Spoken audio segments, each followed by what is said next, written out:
un baton de ciocolată cu alune și caramel, o cola, o bucată de napolitană sau tot pachetul. Ți-e poftă de ele și le vrei acum. După amiaza vine adesea cu poftă de dulce. Poate apărea ca din senin sau vezi o poză cu un desert cremos pe Facebook. Dorința de a mânca dulce îți ocupă mintea și nu te lasă să-ți termini raportul acela urgent. Și oricum, poți să ciugulești ceva și în timp ce lucrezi, nu? Sunt doctorul Șerban Damian și în acest clip vreau să-ți vorbesc despre pofta de dulce și cum poți să o controlezi. Înainte de a începe, nu uita să te abonezi la canalul Superfit. De ce ți-e poftă de ceva dulce? Spre deosebire de foame, care se instalează treptat și nu te face să vrei să mănânci un aliment anume, pofta apare brusc și are o țintă exactă, de obicei produse bogate în grăsimi și zahăr, cu gust puternic. Putem spune că pofta de dulce are o componentă fizică și una mentală. De multe ori, pofta de dulce este asociată cu mâncatul pe fond emoțional. Aceasta apare nu ca răspuns la foamea fizică, ci pentru a face față stresului, plictiselii, anxietății sau furiei. La nivel fizic, pofta este întreținută de faptul că alimentele dulci cresc nivelurile de serotonină și dopamină, hormoni care influențează pozitiv starea de spirit. Așadar, alimentele bogate în zahăr îți vor da pe moment energie și bună dispoziție, un motiv suficient de bun pentru a pofti la ele data viitoare când ai o stare proastă. Există și alte motive pentru care întinzi mâna automat spre o ronțeală dulce: oboseala, dietele foarte restrictive, carențele de minerale și vitamine, consumul insuficient de carbohidrați, obișnuința. În continuare, iată câteva idei care să te ajute să faci față mai bine poftei de dulce. Ține cont că nu toate acestea funcționează în orice situație. Depinde foarte mult de trigger, de elementul care îți provoacă ție pofta. Testează și vezi ce variantă ți se potrivește și este eficientă pentru tine. Să începem cu strategiile de moment. Înlocuiește comportamentul.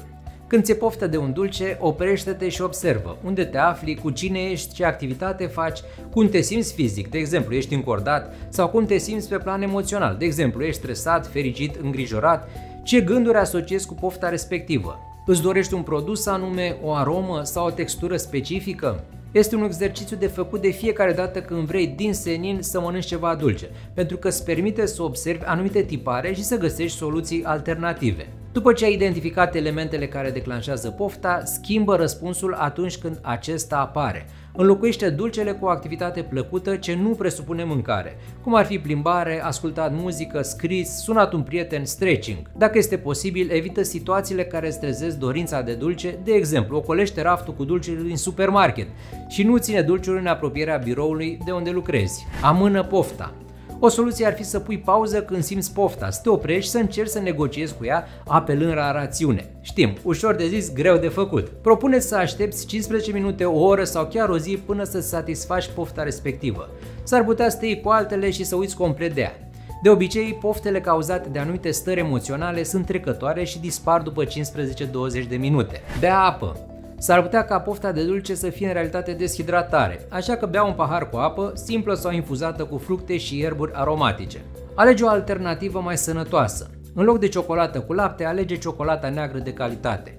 Mănâncă fructe proaspete sau uscate. Înlocuiește prăjitura cremoasă cu o tartă ușoară cu fructe. Ronțe câteva migdale sau boabe înghețate de struguri.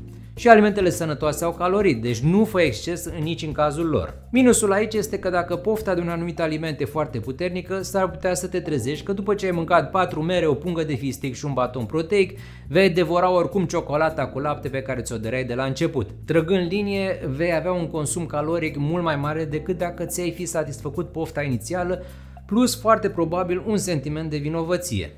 Fă-ți pofta, dar cu măsură. Dacă ai ales să-ți faci pofta, bucură-te de desertul ales și savurează-l. Ia o pauză de la lucru sau altă activitate și mănâncă încet, cu atenție, conștient. Simte aroma și gustul. Sau pur și simplu oprește-te la jumătatea de cutie de bomboane în loc de toată cutia, cum făceai înainte. Data următoare mănâncă un sfert și tot așa redu treptat cantitatea. În continuare să vorbim și despre modificările stilului de viață care te vor ajuta să controlezi pofta de dulce. Stabilește-ți un program regulat de mese. Nu trebuie să mănânci fix la aceleași ore în fiecare zi, dar încearcă să păstrezi un interval stabil între mese, de 3-4 ore de exemplu. Nu te înfometa și nu aștepta până în momentul în care nu mai poți de foame, când s-ar putea să mănânci mult mai mult. Include gustările în dietă. Dacă între mesele principale ți se face de obicei foame, ține la îndemână gustări hrănitoare. Nu-ți interzice definitiv anumite alimente sau categorii de alimente. Mentalitatea "nu am voie niciodată alimentul X" creează frustrări și s-ar putea ca la un moment dat, după multă abținere, să ajungi să mănânci fără măsură dulcele respectiv. Diversifică-ți alimentația. O alimentație care include mai multe gusturi, arome și texturi te poate ajuta să descoperi mai bine necesarul nutrițional și te va scoate din monotonia meselor repetitive sau fără savoare. Folosește condimente și ierburi aromatice pentru a da gust mâncărurilor. Scorțișoara, de exemplu, este o alegere bună pentru a condimenta unele deserturi. Consumă suficient de proteine și fibre. Cantitatea recomandată de proteine este de minim 0,8 grame de proteine pe kilogram corp pe zi și între 10-35% din caloriile zilnice, însă aceasta variază în funcție de nivelul de activitate fizică, vârstă, sex, masă musculară, starea de sănătate și eventuale obiective de fitness. Odihnește-te bine. Asigură-te că dormi suficient. În caz contrar, pe fondul oboselii, foarte probabil vei face alegeri alimentare care îți vor antrena pofta de dulce. Alege carbohidrați buni din alimente ca fructe, legume, cereale integrale, orez, porumb, cartofi dulci. Redu consumul de zahăr.